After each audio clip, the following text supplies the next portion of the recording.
So hello, welcome back to अपनी academy guys. कैसे हो आप लोग? I hope you all are well. So आज आ गए हैं यार अपने डे 15 के पास। डे 15 में हमारे पास जो हमारा मेगा मैराथन है उसमें क्या अपडेट है उसके साथ आए हैं। और आज का वीडियो थोड़ा इंपॉर्टेंट होने वाला है। आज हम कुछ 4-5 ऐसे चैप्टर के ऊपर बात कर रहे होंगे जो आप अभी से ऐड ऑन करके स्कोर गेन कर सकते हो। और वो totally formula based, FB based questions होंगे जहां पे आप थोड़ा सा फार्मूला याद रखते हो। कॉन्सेप्ट की ज्यादा जरूरत नहीं होती। अगर फार्मूला चीजें याद है, आपको रिमेम्बर कर रखे हो, तो आपसे क्वेश्चन आराम से बन जाएंगे। और वहां से आप एक्सपेक्ट कर सकते हो कम से कम, तो आप एक्सपेक्ट कर रहे होगे कि 10 क्वेश्चन इनसे आपके बन जाएं। और मार्क्स जो कैरी कर रहा होगा ये चैप्टर्स, वो अप्रोक्सीमेटली कैरी कर रहा होगा 12 से 15 मार्क्स के बीच में कैरी कर रहा होगा। तो आज देख सकते हो आपके लिए ये एक इम्पोर्टेंट है। कुछ टफ भी चैप्टर, कुछ जो टॉपिक होंगे, कुछ जो थोड़ा सा टफ हो सकते हैं, मॉडरेट टू हाई लेवल के बीच में आएंगे। बट कुछ चैप्टर्स ऐसे होंगे जो काफी इजी होंगे। डायरेक्टली आप 1-2 घंटे में अगर फॉर्मूला और चीजें कुछ जो याद रखनी है, वो सारी चीजें अगर याद रह गई आपको, तो वो इजिली सॉल्व हो जाएगी। ठीक है। उसके साथ साथ जो भी बच्चे फर्स्ट टाइम चैनल पे आए हैं, make sure hit the subscribe button, क्योंकि यार आप सब्सक्राइब नहीं कर रहे। बहुत सारे बच्चे वीडियो देख रहे हैं लेकिन सब्सक्राइब नहीं कर रहे हैं। सब्सक्राइब कर लीजिए ताकि आपको सारी अपडेट आगे मिलते रहे। और हम आगे कुछ 1-2 दिन में आपके पास मोस्ट एक्सपेक्टेड क्वेश्चन जो होगा वो लेके आ रहे होंगे, तो वो भी आपको जल्दी से जल्दी मिल जाएगा। सो सब्सक्राइब कर लीजिए चैनल को। और मेक श्योर डिस्क्रिप्शन बॉक्स में हमने टेलीग्राम ग्रुप का लिंक दे रखा है, तो वो जरूर ज्वाइन कर लो। वहां पे ऑलमोस्ट 100+ स्टूडेंट्स हैं जो एक दूसरे के साथ डिस्कस कर रहे हैं चीजों को। प्रॉब्लम्स अगर हो रही है, वहां पे नोट्स भी है, फॉर्मूला बुकलेट भी है, स्टूडेंट्स अपना नोट्स भी शेयर कर रहे हैं, तो उसको आप जरूर ज्वाइन कर लेना। So let's start. तो हमारे डे 10 में क्या है यार? तो डे 10 में यार देखो, डे 10 में मैथमेटिक्स में क्वाड्रेटिक इक्वेशन 3 से 4 क्वेश्चन पूछा जाता है, जो कि नंबर कैरी कर रहा होता है यार। यहाँ पे नंबर आपके पास अप्रोक्सीमेटली 5 से 6 नंबर कैरी कर रहा होता है ये चैप्टर। तो इजी चैप्टर है। इसमें कुछ 5 टॉपिक है जिससे इंपॉर्टेंट क्वेश्चंस आते हैं, जिसमें से सबसे इंपॉर्टेंट है मैक्सिमा एंड मिनिमा का प्रॉब्लम जो आते हैं ना, मैक्सिमा मिनिमा वैल्यूज, ये वाले जो क्वेश्चन होते हैं, ये एक इम्पोर्टेंट में से आता है। ठीक है। तो यहाँ से क्वेश्चन आपको देखने को मिल जाएगा। उसके बाद सॉल्यूशन ऑफ क्वाड्रेटिक इक्वेशन आपको पता रहना चाहिए। एक सिंपल सा फॉर्मूला, वो किस तरीके से निकालते हैं। Common root of 2 quadratic equations, location of root और थ्योरी ऑफ इक्वेशन। तो ये कुछ इंपॉर्टेंट है, जिसमें से सबसे इंपॉर्टेंट मैक्सिमा एंड मिनिमा है। ठीक है। उसके बाद आपके पास जो क्या इंपॉर्टेंट फॉर्मूला है, उस सेक्शन में हम आगे बढ़ते हैं। तो इंपॉर्टेंट फॉर्मूला के सेक्शन में अगर हम देखें, तो देखो यहाँ पे ये फॉर्मूला जो है ना, आपको जरूर ध्यान में रखना चाहिए। ये क्वाड्रेटिक इक्वेशन अगर दे रखा है, क्वाड्रेटिक इक्वेशन हमारे पास है ax² + bx + c = 0। तो हम x की वैल्यू कैसे निकालेंगे? तो x = -b। ये जो b होगा, ये वाली b होगा, b ± under root of. Plus minus का मतलब क्या है? एक बार प्लस के साथ निकालोगे, एक बार माइनस के साथ निकालोगे। ठीक है। तो ये चीज तो आपको पता ही होगी, आई होप। तो under root of b² - 4ac, a की वैल्यू ये रहेगी, c की वैल्यू ये रहेगी, अपॉन 2a। ठीक है। तो ये तो आपका हो गया क्वाड्रेटिक इक्वेशन को, x की वैल्यू को सॉल्व करना। उसके बाद अगर the expression b² - 4ac = d, जो कि डिस्क्रिमिनेंट होता है ऑफ द क्वाड्रेटिक इक्वेशन, ये जो है ना, इसको हम d बोलते हैं। ठीक है। b² - 4ac, इसको d निकाल ले। कभी कभी फॉर्मूला यहाँ पे इससे 1 नंबर के क्वेश्चंस बन जाते हैं। जो 1 मार्क क्वेश्चन होते हैं ना, वहां से 1 नंबर के क्वेश्चन यहाँ से पूछ लिए जाते हैं। उसके बाद अल्फा और बीटा आपको कैसे निकालना है, वो सारी चीजें हैं। तो ये सारी चीजें आपको पढ़ के जाना है यार। देखो, उसका quadratic equation whose root is alpha and beta, तो आप किस तरीके से उसको सॉल्व कर सकते हो।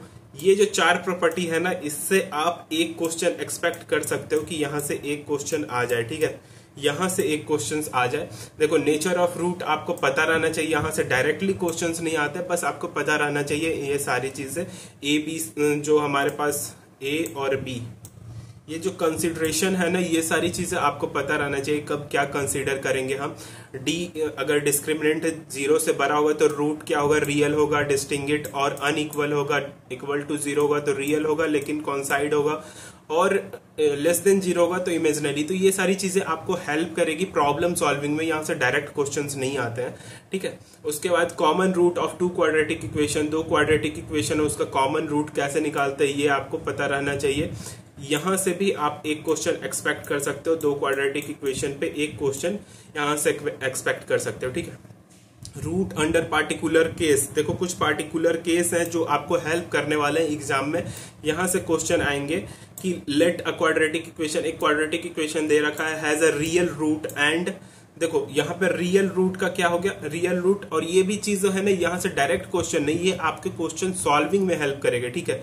बी अगर इक्वल टू 0 हो गई, बी क्या है ये इक्वल टू 0, तो root are equal magnitude but opposite sign. यहाँ पे क्या होगा, अगर बी 0 हो गया तो रूट जो होंगे, एक अगर मान लो -3 हो गया तो दूसरा जो हमारा रूट आएगा एक्स की वैल्यू वो 3 हो जाएगा, ठीक है।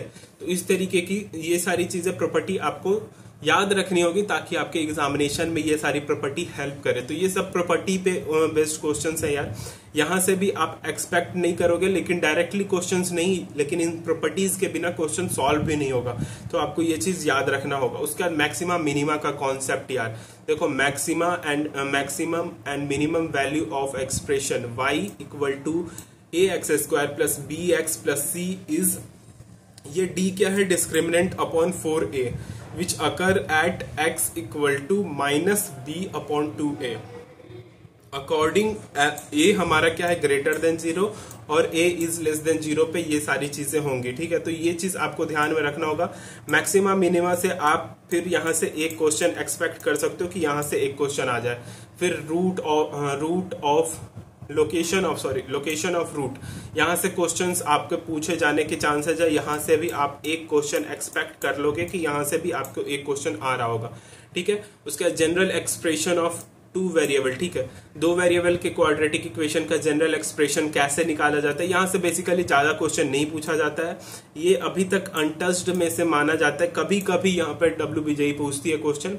फिर अगर आओ तो थ्योरी ऑफ इक्वेशन, यहां से भी एक क्वेश्चन आप एक्सपेक्ट कर लोगे, आप समझोगे कि ये क्वेश्चन आपका या तो सीक्वेंस एंड सीरीज का है, ये क्वेश्चन वैसा ही थोड़ा सा वाइब देता है यार कि सीक्वेंस एंड सीरीज वाली चीजें, तो वहां पे थोड़ा सा कंफ्यूजन क्रिएट हो जाएगा। लेकिन ये क्वेश्चन, ये भी एक इंपॉर्टेंट टॉपिक है जहां से आप एक क्वेश्चन एक एक्सपेक्ट कर सकते हो जो कि 2 मार्क्स कैरी कर रहा होगा यार, ठीक है, 2 मार्क्स का कैरी कर रहा होगा ये टॉपिक। तो ये एक इम्पॉर्टेंट टॉपिक में से है आपके पास, ठीक है। तो ये सारी चीजें आपको ध्यान में रहना चाहिए थ्योरी ऑफ इक्वेशन से, ठीक है। आगे बढ़ते हैं यार, आगे हमारे पास फिजिक्स के सेक्शन में आज आपको कुछ करना है, मॉडर्न फिजिक्स को रिवाइज करना है, ठीक है। मॉडर्न फिजिक्स में 5 क्वेश्चन आएंगे, मार्क्स कैरी कर रहे होंगे आपके पास 6 मार्क्स के करीब कैरी कर रहे होंगे, जहां पे प्लैंक क्वांटम थ्योरी, उसके बाद photo electric effect, atomic model. देखो ये 3 जो है ना, यहाँ से सबसे ज्यादा क्वेश्चन ये मैंने एडिशनली डाला है, ज्यादातर क्वेश्चन यहाँ से नहीं आते, इसको अगर आप चाहो तो छोड़ सकते हो, लेकिन ये 3 है ना, इन तीनों को आपको पढ़ के जाना होगा। यहाँ से आप अप्रोक्सीमेटली 4 क्वेश्चन एक्सपेक्ट कर लोगे इन 3 टॉपिक से, 4 क्वेश्चन, ठीक है। और अगर हो सके तो एक क्वेश्चन यहाँ से इन दोनों में से किसी में से आ सकता है। तो जो बच्चा अगर इस चैप्टर्स को छोड़ना भी चाहे तो छोड़ सकता है। एक्सरे उतना इंपॉर्टेंट नहीं है WBJE के लिए, एक्सरे और रेडियो एक्टिव, ठीक है, लेकिन ये 3 बहुत इंपॉर्टेंट है। तो इसके फॉर्मूलाज और कुछ इंपॉर्टेंट टॉपिक्स देखते हैं यार। तो ये सारी चीजें ना, देखो प्लैंक क्वांट थ्योरम, एक मिनट पेन का कलर चेंज कर लेते हैं यार, हाँ ओके ठीक है। प्लैंक क्वांट थ्योरम अगर ये देखोगे ना, ये आपको चीजें ध्यान में रहना चाहिए। यहाँ पे एनर्जी कैसे निकालते हैं, प्लैंक कांस्टेंट की H की वैल्यू कितनी होती है, ये सारी चीज, एनर्जी कैसे निकालोगे E equal to HV, H की वैल्यू आपको, प्लैंक कांस्टेंट की वैल्यू आपको पता रहना चाहिए, V वेलोसिटी ऑफ इलेक्ट्रॉन हो जाएगा, वो क्वेश्चन में गिवन रहेगा, ठीक है। According to Planck the energy of photon is directly proportional to the frequency of radiation. इसका मतलब क्या हुआ कि प्लैंक के हिसाब से एनर्जी ऑफ प्रोटॉन जो है ना, वो डायरेक्टली किसके प्रोपोर्शनल है, वो आपके डायरेक्टली प्रोपोर्शनल है फ्रीक्वेंसी, किस फ्रीक्वेंसी के साथ वो मूव कर रहा है उसके ऊपर प्रोपोर्शनल है। तो यहाँ पे आप कैसे निकाल सकते हो E equal to H C upon lambda, H की वैल्यू आपको पता रहनी चाहिए, वो आपको ध्यान में रखना होगा। इसकी ये सारी चीजें आपको ध्यान में रख के चलना होगा, तभी जाके क्वेश्चन बनेंगे। देखो यहाँ पे फिर इफेक्टिव मास ऑफ प्रोटॉन कैसे निकाला जाता है उसके ऊपर फॉर्मूला है। ये सारी चीजें आपको याद करके रखनी होगी। कुछ इंपॉर्टेंट रिजल्ट्स भी हैं, ये देखो ये सारी आपको इसको पढ़ के रखना होगा। इंटेंसिटी ऑफ लाइट कैसे निकाले, फिर उसके बाद force extension on the perfectly reflecting surface. Perfectly reflecting surface ज्यादा क्वेश्चन इधर से नहीं आएगा यार, लेकिन कुछ जो ये टॉपिक्स है ना, यहाँ से क्वेश्चन आप एक्सपेक्ट कर सकते हो। उसके साथ कुछ इंपॉर्टेंट रिजल्ट है, उसको ऊपर जाओ, उसको देखो। ये फोटो इलेक्ट्रिक इफेक्ट्स का टॉपिक में से आ जाता है, ठीक है। फोटो इलेक्ट्रिक इफेक्ट में आइंस्टाइन फोटो, यहाँ ये क्वेश्चन, ये जो थ्योरी बेस्ड क्वेश्चंस है ना, यहाँ से क्वेश्चंस आपको देखने को मिलेगा। तो मतलब यहाँ से भी आप एक क्वेश्चन एक्सपेक्ट करो कि एक क्वेश्चन आ जाए इन्हीं सब थ्योरी से डायरेक्टली क्वेश्चन, नहीं तो आपके इस ग्राफ से क्वेश्चन। देखो मेरे टाइम पे इस ग्राफ पे क्वेश्चन आया था, ये क्वेश्चन मुझे अभी भी याद है, मेरे पास ये क्वेश्चन मिला था मेरे टाइम पे।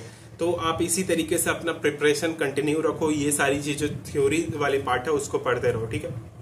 उसके बाद आप एटॉमिक मॉडल पे आ जाओ।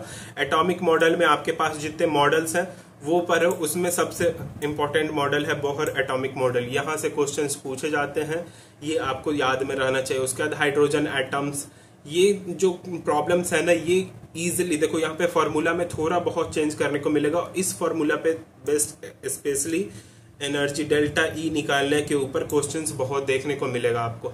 डेल्टा ई के ऊपर क्वेश्चन कंटिन्यूअसली देखने को मिलता है, ठीक है। तो ये आपको फिर बोर रेडियस के ऊपर क्वेश्चंस, ये सारी चीज ये आपको पढ़ के रखना होगा। ये आप 1 से 2 घंटे में यार कंप्लीट कर सकते हो, 1 to 2 आवर में कंप्लीट हो जाएगा। और यहाँ से आप इन दोनों से आप एक्सपेक्ट कर सकते हो कि 2 नंबर के क्वेश्चंस आ सकते हैं, यहाँ से 2 नंबर, ये 2 पेज। और इतना ही पढ़ना है, इससे ज्यादा आपको नहीं पढ़ना है यार, इससे ज्यादा नहीं जाना है, ठीक है। साथ के साथ एक्सरे में आप थोड़ा बहुत देख सकते हो, यहाँ से ज्यादा क्वेश्चंस नहीं पूछे जाते हैं हमारे पास। रेडियो एक्टिव में भी क्वेश्चंस ज्यादा नहीं पूछे जा सकते। अगर आपके पास टाइम बचता है तो इसको 1 आवर दोनों को कंप्लीट करने में, ताकि आपको थोड़ा बहुत ध्यान में रखे। एक क्वेश्चन अगर आ जाए तो उसको सॉल्व कर लो, ज्यादातर थ्योरी से ही पूछा जाता है, ठीक है। तो वो चीज आप अगर उसके लिए तैयार हो तो कर सकते हो, नहीं तो बाकी के जो पीछे के मैंने बताया वो मोर देन इनफ है यार आपके लिए। नेक्स्ट बढ़ते हैं, यही जो हमारे पास कुछ इंपॉर्टेंट नोट्स हैं वो आप देख सकते हो, ठीक है। ये आपके पास ये सारी चीजें ना, किस तरीके से बोहर मॉडल काम करता है, for Bohr model radius of nucleus किस तरीके से, ये सारी चीजें आपसे पूछी जा सकती है। ज्यादातर एक्सपेक्ट कर सकते हो कि मैंने जो 3 टॉपिक बताया उधर से ही क्वेश्चन आएंगे, ठीक है यार। केमिस्ट्री सेक्शन में जाते हैं, revision and formula and PYQ solve करते रहो, वही आपको हेल्प करेंगे, ठीक है। ऑर्गेनिक केमिस्ट्री के नेम रिएक्शंस आपको याद रहने चाहिए, क्वेश्चन सॉल्व होंगे वहीं से, ठीक है। इनऑर्गेनिक केमिस्ट्री के ट्रेंड्स जैसे S ब्लॉक हो गई, सॉरी यार, P block, D and F block, D and F block. मैंने कल भी बोला था P ब्लॉक पढ़ने को, अगर कंप्लीट कर रखे हो S block and D and F block की तरफ बढ़ो। S ब्लॉक से क्वेश्चंस अच्छे खासे पूछे जाएंगे आपके पास, ठीक है। इनऑर्गेनिक केमिस्ट्री में आप पढ़ते रहो atomic structure, chemical kinetics, solution, liquid solution. Solid state मैंने छोड़ दिया था क्योंकि उससे ज्यादा क्वेश्चंस नहीं पूछे जाते, इसलिए उसको मैंने अवॉइड किया था फॉर सेक ऑफ टाइम। लेकिन अगर आपके पास टाइम मिलता है तो उसको पढ़ो। लेकिन पहले ऑर्गेनिक केमिस्ट्री में एक और चीज मैं बोल रहा हूँ यार, यहाँ पे मैं लिखता हूँ, 1 मिनट, आई थिंक 1 मिनट यार। ऑर्गेनिक केमिस्ट्री का मैं बोल रहा हूँ यार। ऑर्गेनिक केमिस्ट्री में ना नेम रिएक्शन एक इम्पॉर्टेंट है आपके पास। नेम रिएक्शन के बाद आपके पास जो इम्पोर्टेंट हो जाता है वो है GOC। ये 11th का पार्ट में से आता है, जनरल ऑर्गेनिक केमिस्ट्री। यहाँ से आप एक्सपेक्ट करोगे कि 3 से 4 क्वेश्चन डायरेक्टली देखने को मिल जाएगा, ठीक है। IUPAC नोमेनक्लेचर के ऊपर क्वेश्चन देख सकते हो, वहां से भी क्वेश्चंस आपसे पूछे जाते हैं कंटिन्यूअसली। तो आई होप ये सारी चीज आपको क्लियर हुई होगी आज की वीडियो में, ठीक है। यहाँ से आप एक्सपेक्ट कर सकते हो, आज अगर इसको फॉलो करते हैं तो आज आप एक्सपेक्ट कर सकते हैं कि आप अपने साथ एड ऑन कर रहे होंगे 15 से 20 मार्क्स के बीच में आप एड ऑन कर रहे होंगे। तो आई होप ये सारी चीज आपको क्लियर हो गई होगी। कुछ भी डाउट रहती है मेक श्योर टेलीग्राम ग्रुप में जाओ, वहां से भी पूछ सकते हो, कमेंट बॉक्स में भी अपना डाउट डाल सकते हो, ये सारी चीज आपके डाउट्स क्लियर होंगी। जल्दी मिलते हैं नेक्स्ट वीडियो में यार, तब तक ले bye bye guys, take care, जय हिंद।